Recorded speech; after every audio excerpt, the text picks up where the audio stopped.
이 시간 하나님 말씀 보도록 하지요. 베드로후서 1장 1절에서 4절 말씀입니다. 베드로전서에 이어서 베드로후서의 말씀을 살펴보려고 합니다. 베드로후서 1장 1절에서 4절 말씀 우리 함께 보도록 하겠습니다. 베드로후서 1장 1절에서 4절 우리 한 목소리로 읽겠습니다. 예수 그리스도의 종이며 사도인 시몬 베드로는 우리 하나님과 구주 예수 그리스도의 의를 힘입어 동일하게 보배로운 믿음을 우리와 함께 받은 자들에게 편지하노니 하나님과 우리 주 예수를 알므로 은혜와 평강이 너희에게 더욱 많을지어다. 그의 신기한 능력으로 생명과 경건에 속한 모든 것을 우리에게 주셨으니 이는 자기의 영광과 덕으로서 우리를 부르신 이를 알므로 말미암음이라. 이로써 그 보배롭고 지극히 큰 약속을 우리에게 주사 이 약속으로 말미암아 너희가 정욕 때문에 세상에서 썩어질 것을 피하여 신성한 성품에 참여하는 자가 되게 하려 하셨느니라. 아멘. 오늘부터는 베드로전서에 이어서 베드로후서의 말씀을 살펴보려고 합니다. 아마도 제가 초반에는 베드로후서, 베드로전서를 계속 헷갈려 할 겁니다. 제가 베드로후서를 말해야 되는데 베드로전서를 말한다든가 베드로전서를 말해야 하는데 베드로후서를 말한다든가 하는 일이 있을 텐데 그때는 정신을 똑띠 차리시고 잘 분별하여 들어주시기 바랍니다. 우리가 이미 잘 알고 있는 것처럼 베드로후서는 베드로전서에 이은 두 번째 편지입니다.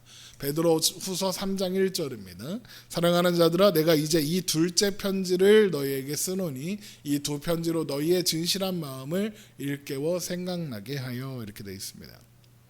그런데 베드로후서에는 베드로전서와는 다른 점이 하나 있는데 그게 뭐냐? 베드로전서에는 있는 첫 인사와 또 마무리 인사가 없다는 겁니다.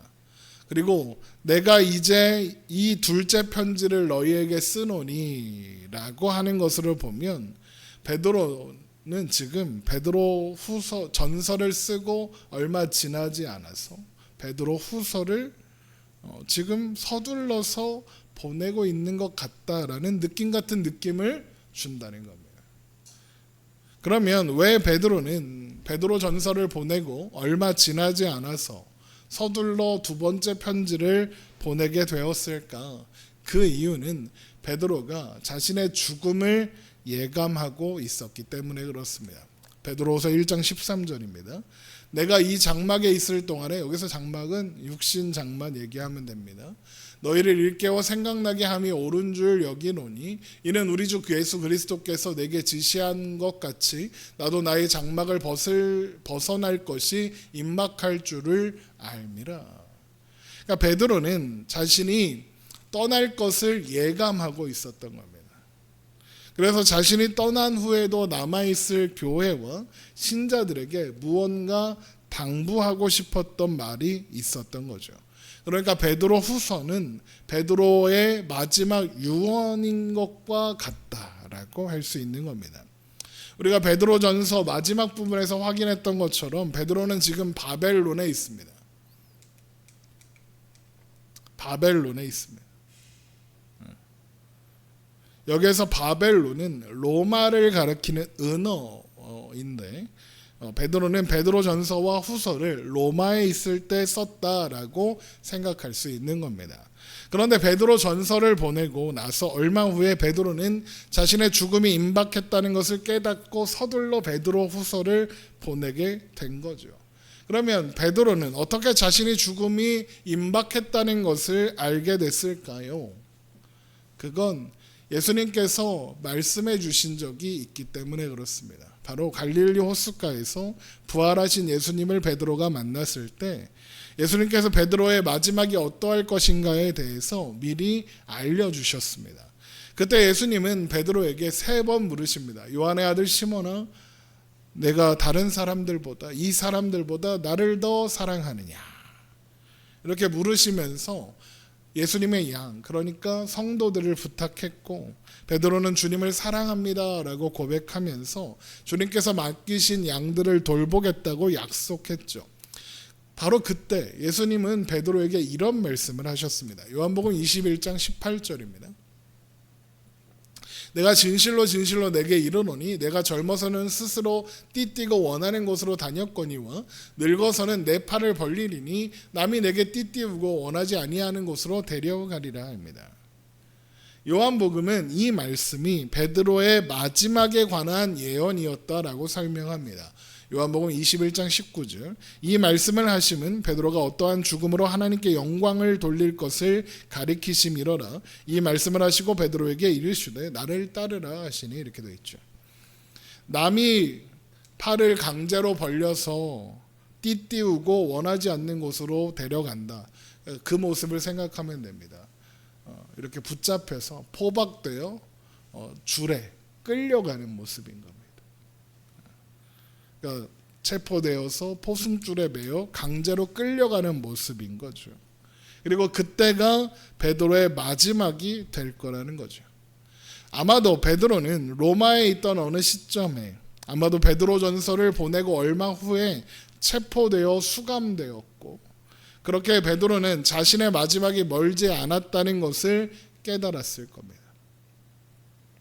물론 베드로전서를 쓸 때에도 이미 감옥에 수감되어 있었고, 그래서 실로아노라는 동역자가 베드로의 편지를 대필해야 하는 상황이 있었을 수도 있습니다. 그랬다면 이제까지는 뭔가 죽음은 임박하지 않은 그런 상황이었으나 갑자기 상황이 급박하여 베드로의 처형이 멀지 않은 그런 상황이었을 수도 있습니다. 물론 그 정황 속에 들어가 보지 않았기 때문에 그때 상황이 어땠는지 우리는 정확히 알 수 없지만 그렇게 추측할 뿐입니다. 어떤 상황이었든 분명한 건 베드로는 자신의 죽음 또한 자신의 사명으로 생각했다는 겁니다. 그래서 예수님께서 베드로에게 지시하신 것처럼, 그러니까 가르쳐 주신 것처럼 나의 장막을 벗어날 때가 임박했다는 것을 안다라고 이야기하는 겁니다. 베드로후서 1장 14절, 이는 우리 주 예수 그리스도께서 내게 지시하신 것 같이, 가르쳐 주셨던 것 같이 내가 내 육신 장막을 벗어날 때가 임박했다라는 걸 안다 그러죠. 자, 그러면 베드로는 자신의 죽음을 앞두고 사랑하는 교회와 주님께서 맡기신 양들에게 어떤 말을 하고 싶겠습니까?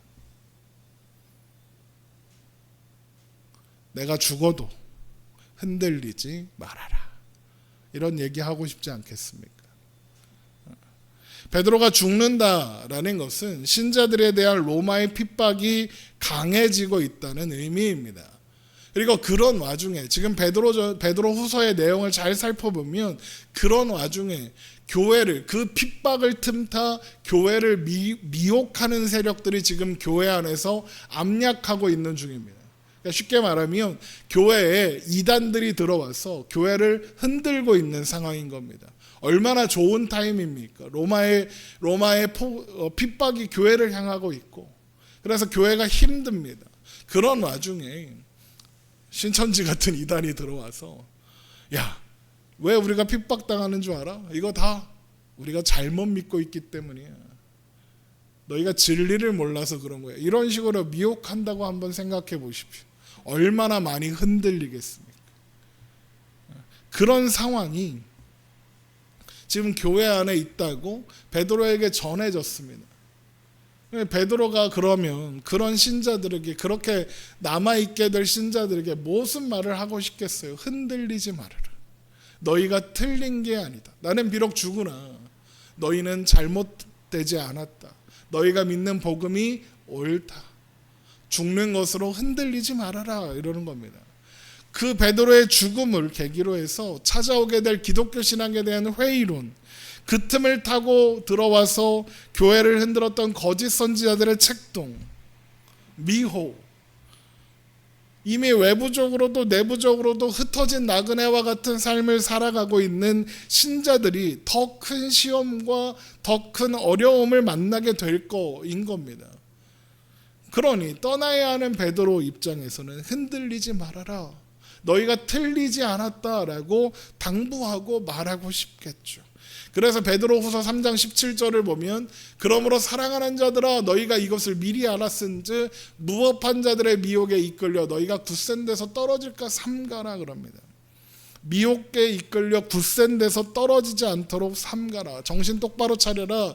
너희가 있는 곳이 굳센 곳이다. 반석이다.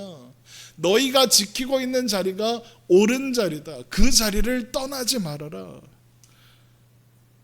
이야기하는 거죠.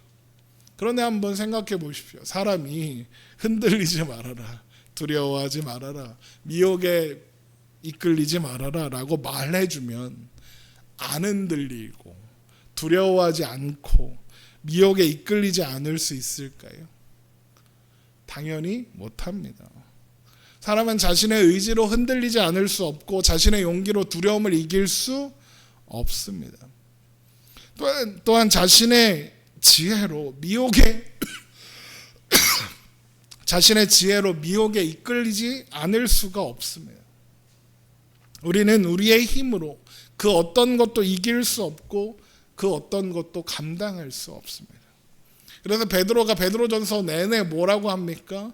신자의 삶을 살아라 그러면서 항상 뭐라고 합니까? 성령님이 도우신다. 하나님이 너희를 그렇게 만들어가고 계신다.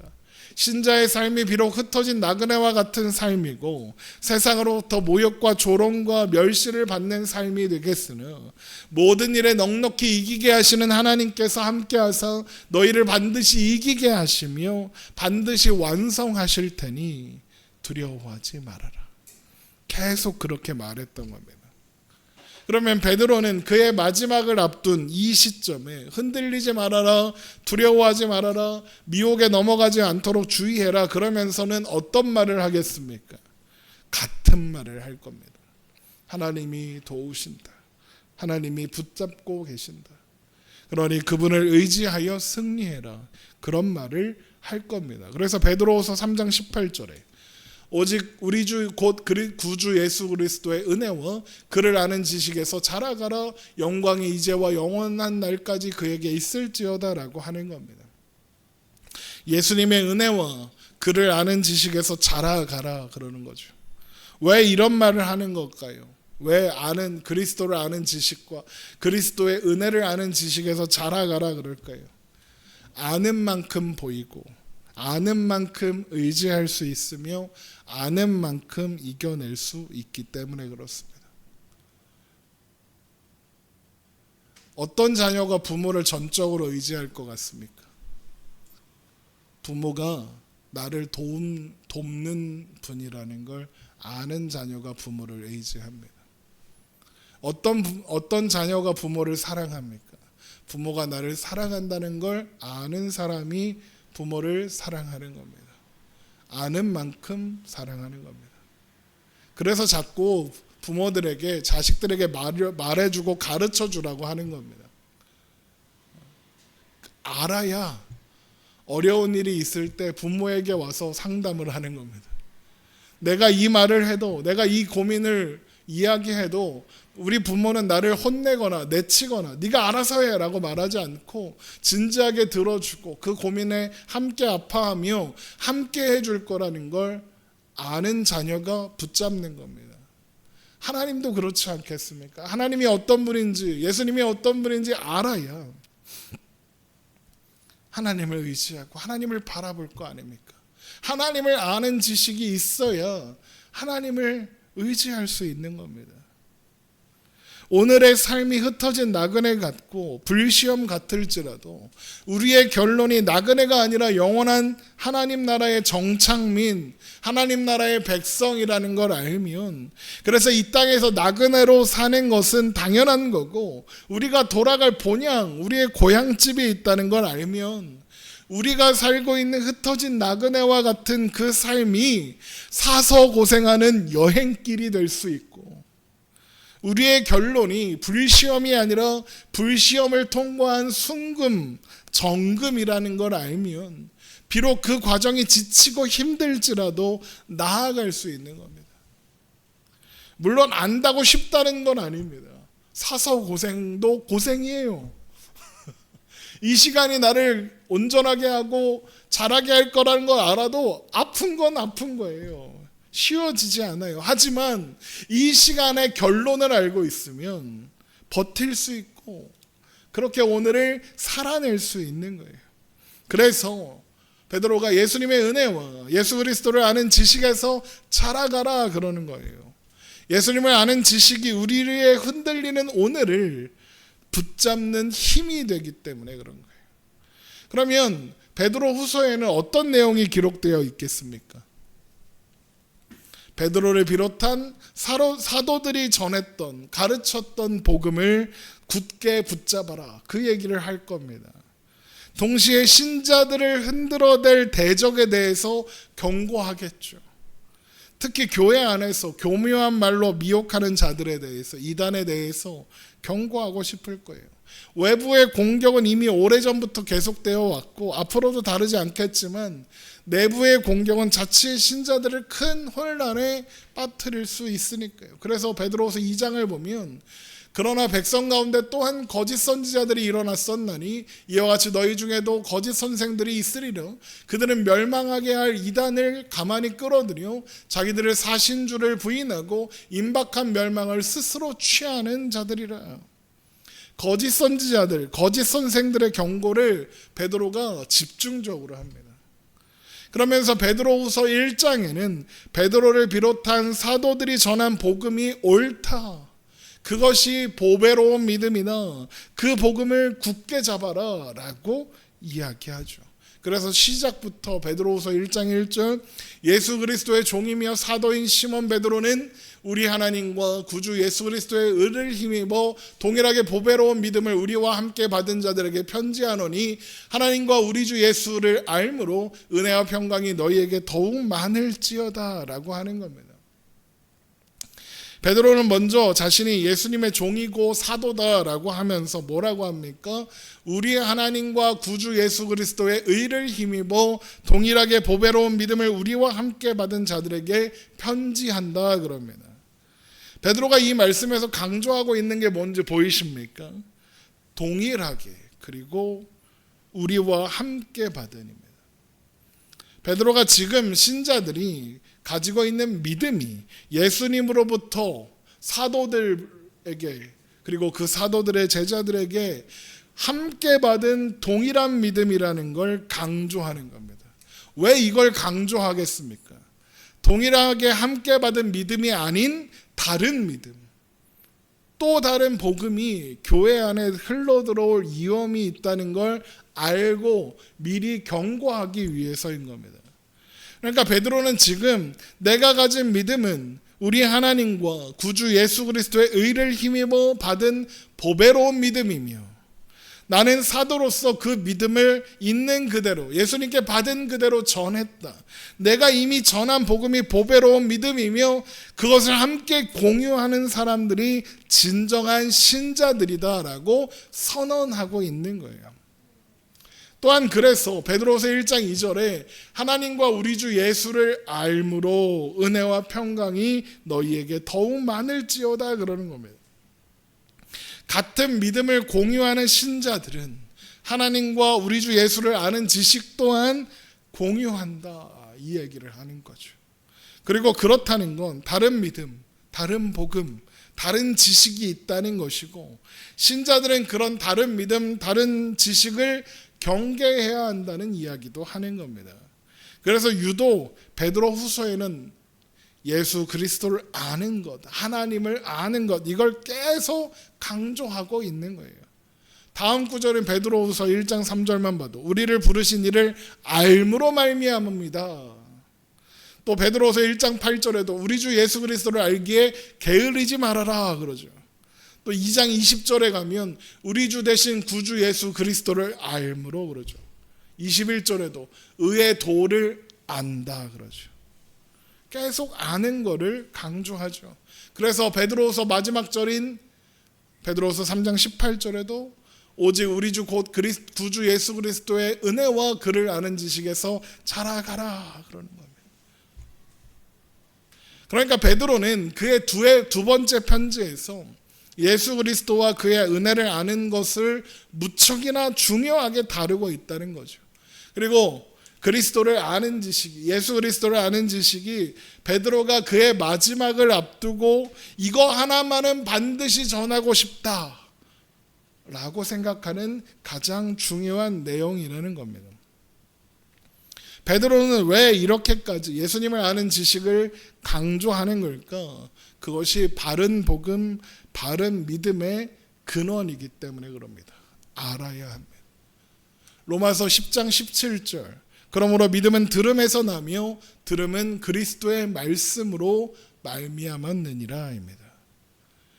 베드로는 신자들이 예수 그리스도를 아는 지식으로 충만하고 그것에서 흔들리지 않는다면 그 어떤 시험도, 그 어떤 거짓 선생들의 미혹에도 넘어가지 않을 수 있다라고 생각한 것이고, 그런 베드로의 생각은 옳습니다. 로마서 10장을 보면 바울은 유대인들이 가지고 있는 잘못된 믿음을 지적하면서 이렇게 설명합니다. 로마서 10장 2절, 내가 증언하노니 그들이 하나님께 열심히 있으나 올바른 지식을 따른 것이 아니니라. 하나님의 의를 모르고 자기 의를 세우려고 힘써 하나님의 의에 복종하지 아니하였느니라. 그러죠. 유대인들이 잘못된 믿음을 가지고 있는 이유가 뭐랍니까? 올바른 지식이 없기 때문이랍니다. 그래서 하나님의 의, 그러니까 하나님의 뜻을 모른 채 자기 의를 세우려고, 자기 뜻만 만들려고 열심히 애를 썼다 그런 겁니다. 잘못된 지식이 잘못된 믿음으로 이끌었고, 잘못된 지식이 하나님과 멀리하는 결과로 이어졌다는 겁니다. 그러면 올바른 지식이 뭡니까? 로마서 10장 4절, 그리스도는 모든 믿는 자에게 의를 이루기 위하여 율법의 마침이 되시니라입니다. 이게 올바른 지식이라는 거예요. 예수 그리스도께서 모든 믿는 자에게 의를 이루기 위해 율법의 마침이 되셨다는 것. 예수님께서 구약의 모든 말씀의 완성자, 성취자라는 것을 아는 것, 그것이 올바른 지식이라는 겁니다. 나아가 예수님을 아는 지식이 우리를 구원에 이르게 하는 올바른 지식이고, 예수님을 아는 지식이 우리 믿음을 온전하게 하여 우리를 하나님의 의에 복종하게 만드는, 하나님의 뜻에 합당하게 만드는 올바른 지식이다라는 겁니다. 그러니 그리스도를 아는 지식이 있다면 그 어떤 시험도 이길 수 있고, 그 어떤 거짓 선생들의 미혹에도 넘어가지 않을 수 있다 그러는 겁니다. 이미 배운 베드로를 비롯한 사도들에게 배운 것과 다른 믿음, 다른 복음을 가르치는 사람이 있다면 그것이 잘못되었다는 것을 분별할 수 있다는 거죠. 자, 그러면 그리스도를 안다는 건 무엇을 어떻게 안다는 걸 의미할까? 안다고 생각하는데 사실은 모르는 것이고 잘못 알고 있는 걸 수도 있지 않겠습니까? 무엇을 알아야 그리스도를 안다고 말할 수 있을까요? 알아야 할 것들이 여러 가지 있는데, 먼저 성경 전체가 예수님을 가르쳐 기록되어 있다, 그러니 성경 전체를 알아야 된다라고 말할 수도 있긴 합니다. 그런데 그렇게 가면 베드로후서 설교는 영원히 끝나지 않을 테니까 베드로후서에 있는 내용으로만 정리해 보려고 합니다. 먼저 우리는 예수님께서 그의 신기한 능력과 생명과 경건에 속한 모든 것을 우리에게 주셨다는 것을 알아야 합니다. 예수님이 우리에게 있는 모든 것, 우리의 구원, 영생, 하나님의 자녀라는 이름과 또 하나님 나라라는 영원한 나라에 들어가게 될 그 운명과 하나님 나라까지 그 모든 것을 주셨습니다. 이것을 아는 것은 아주 중요합니다. 왜 이게 그렇게 중요하냐? 이것을 알아야 예수님 외에 다른 존재가 끼어들 틈이 없기 때문에 그렇습니다. 심지어 그것이 나 자신까지도. 사도행전 4장 12절입니다. 다른 이로서는 구원을 받을 수 없나니 철하 사람 중에 구원받을 만한 다른 이름을 우리에게 주신 일이 없음이라 하였더라 입니다. 예수님 외에 구원을 주실 수 있는 분이 없습니다. 예수님 외에 생명과 경건에 속한 모든 것을 주실 분이 없습니다. 이 사실을 알고 있으면 대부분의 잘못된 가르침을 분별할 수 있습니다. 여러분, 초대교회부터 지금까지 교회를 미혹하는 거짓 선생들의 가르침, 이단들의 가르침은 사실 비슷합니다. 오늘날 가장 유명한 이단들을 생각해 보면 신천지니 안식교니 안상홍 증인회니 이런 이단들도 보면 맨날 자기들이 아무도 모르던 걸 우리들이 발견했고 우리만 참된 진리가 있고 그걸 알아야만 구원받을 수 있고 그렇게 주장하죠. 그런데 교회사를 조금만 공부해 보면 그런 이단들이 벌써 예수님 이 베드로가 살던 고시대에 이미 활개를 치고 있었다는 걸 알 수 있습니다. 기독교의 역사 내내 있었습니다. 심지어 이것저것 섞어서 만든 이단들도 이미 몇백 년 전부터 1000년 전부터 있었습니다. 그런 이단들의 유형은 여러 가지로 구별할 수 있겠지만 크게 두 가지로 나눌 수 있습니다. 먼저 첫 번째는 내가 재림한 예수다라고 주장하면서 나를 믿고 내 말을 들어야 한다고 주장하는 이단입니다. 통일교나 신천지, 안상홍 증인의 이런 자기가 예수다라고 주장하는 이단들이죠. 또 하나는 어떤 이단들이냐, 구원을 위해서는 다른 조건이 필요하다고 주장하는 이단입니다. 예를 들면 안식일을 지켜야 한다, 유월절을 지켜야 한다, 자기들이 따로 받은 성경이 있는데 그걸 믿어야 한다, 구원받은 날짜를 알아야 한다, 자기들 성경 공부를 무조건 배워야 한다, 방언을 해야 한다, 율법을 지켜야 한다, 이런 이단들이죠. 안식교, 몰몬교, 구원파, 베레와 아카데미 이런 것들이 해당합니다. 그런데 예수님 외에 구원받을 만한 다른 이름을 주신 일이 없다는 것, 예수님 외에 생명과 경건에 속한 모든 것을 주실 분이 없다는 것을 알면 이 두 가지 이단의 유형에서 그 모두를 분별할 수 있는 겁니다. 교주가 있다, 자기가 예수님이다, 하나님이다 라고 주장하는 이단들은 예수님이 아닌 다른 이름이 튀어나오니까 저건 잘못된 거구나, 저건 이단이구나 분별할 수 있었겠죠. 또 교주는 없어, 하지만 구원받으려면 이것 해야 돼, 저거 해야 돼, 이것도 있어야 돼, 방언을 해야 돼, 이런 게 있어야 돼 라고 주장하는 이단들, 예수님 외에 생명과 경건에 속한 모든 것을 주실 분이 없다 했으니까 거기에는 다른 조건이 따라올 수 없고, 그러니 당연히 이것도 문제가 있구나 분별할 수 있는 겁니다. 그러면서 자연스럽게 뭘 분별할 수 있느냐, 이단이다 라고 명백하게 정리는 되지 않았지만 올바른 지식을 따르지 않고 잘못된 복음을 전하는 교회, 예를 들면 구원받으려면 무조건 방언해야 한다, 방언 못하면 구원 못 받은 거다, 이런 교회들 있거든요. 그런 교회가 잘못됐구나. 또 11조로 부족하니까 10의 2조 3조를 해야 한다, 공짜로 구원받으려고 하는 거냐, 이런 말을 한다. 저거 잘못된 거구나. 또 목사 말 안 들으면 지옥 간다. 왜 이렇게 목사 말 안 들으면 지옥 간다는 말을 많이 하는지. 또 이거 저거 안 하면 가짜다, 구원 못 받는다, 이런 거짓말을 하는 교회들도 분별할 수 있을 겁니다. 이렇게 예수님 외에 다른 조건, 다른 이유, 다른 자격이 없다는 걸 아는 것만으로도 여러 가지를 분별할 수 있고 우리 믿음을 지키는 근거가 된다는 겁니다. 그래서 베드로후서 1장 3절에 그의 신기한 능력으로 생명과 경건에 속한 모든 것을 우리에게 주셨으니 이는 자기의 영광과 덕으로서 우리를 부르신 이를 알므로 말미암음이다 라고 하는 겁니다. 이는 자기의 영광과 덕으로서 우리를 부르신 이를 알아야 그것으로 말미암아 우리의 믿음이 든든히 세워질 수 있다 그러는 거죠. 우리에게 그 신기한 능력으로 생명과 경건에 속한 모든 것을 주신 분, 우리를 위해 자기의 영광과 덕으로서 부르신 분, 그분이 예수님이라는 걸 아는 것, 그것이 우리에게 있는 은혜와 평강의 근거이며 하나님과 우리 주 예수를 알므로 은혜와 평강이 너희에게 더욱 많을지어다. 베드로를 비롯한 모든 사도들, 그리고 오고 가는 모든 세대들을 살아간 모든 그리스도인들과 공유하는 동일한 보배로운 믿음의 근거다 그러는 겁니다. 그리고 그래서 그 모든 것이 그의 신기한 능력으로 되었다 그러는 겁니다. 여기서 신기한 능력은 헬라어 데이오스 듀나미스, 안 외워도 됩니다. 이걸 번역한 건데, 이걸 정확하게 번역하면 신적인 능력입니다. 그러니까 신적인 능력, 하나님의 권능으로 생명과 경건에 속한 모든 것을 우리에게 주셨다, 이렇게 읽어야 하는 겁니다.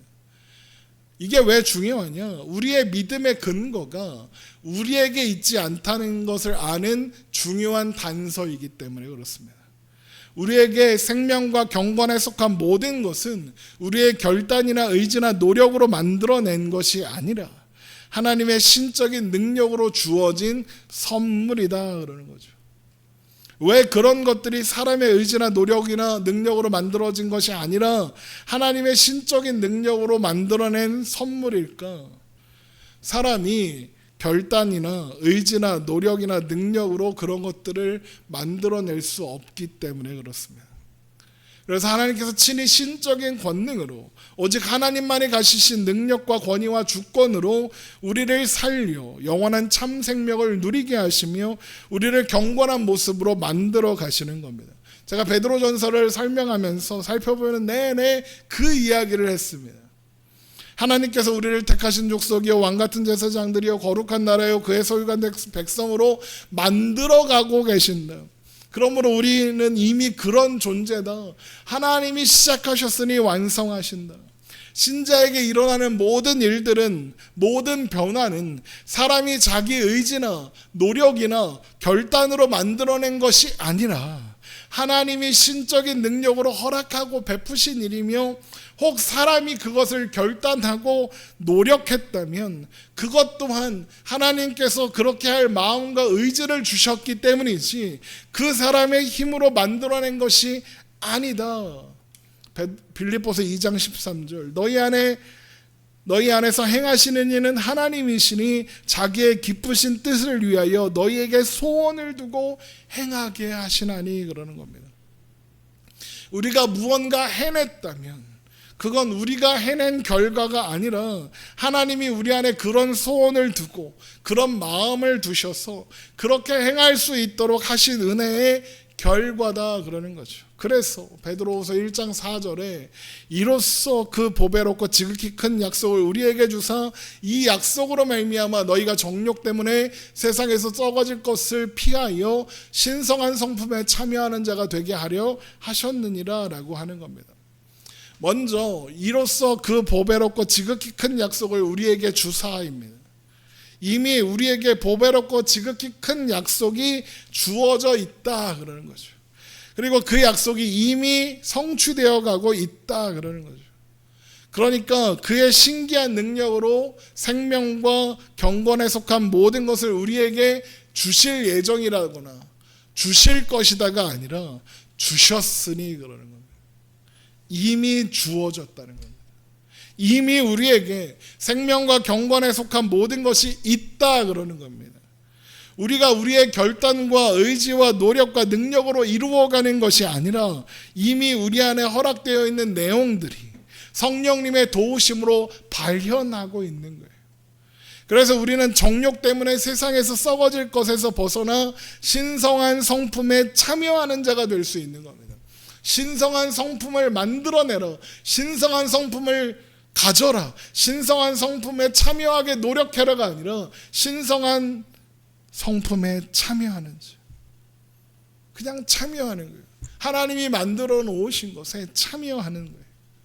우리가 무슨 힘으로, 무슨 의지로, 무슨 결단으로 정욕 때문에 세상에서 썩어질 것들을 피할 수 있겠습니까? 우리가 무슨 결단으로 그것들을 이길 수 있겠습니까? 무슨 능력으로 그 모든 것에서 벗어나 신성한 성품, 하나님의 성품을 만들어낼 수 있겠습니까? 얼마나 노력해야 예수님의 마음을 가질 수 있고 얼마나 애써야 생명과 경건에 속한 모든 것을 만들어낼 수 있겠습니까? 불가능한 일이라.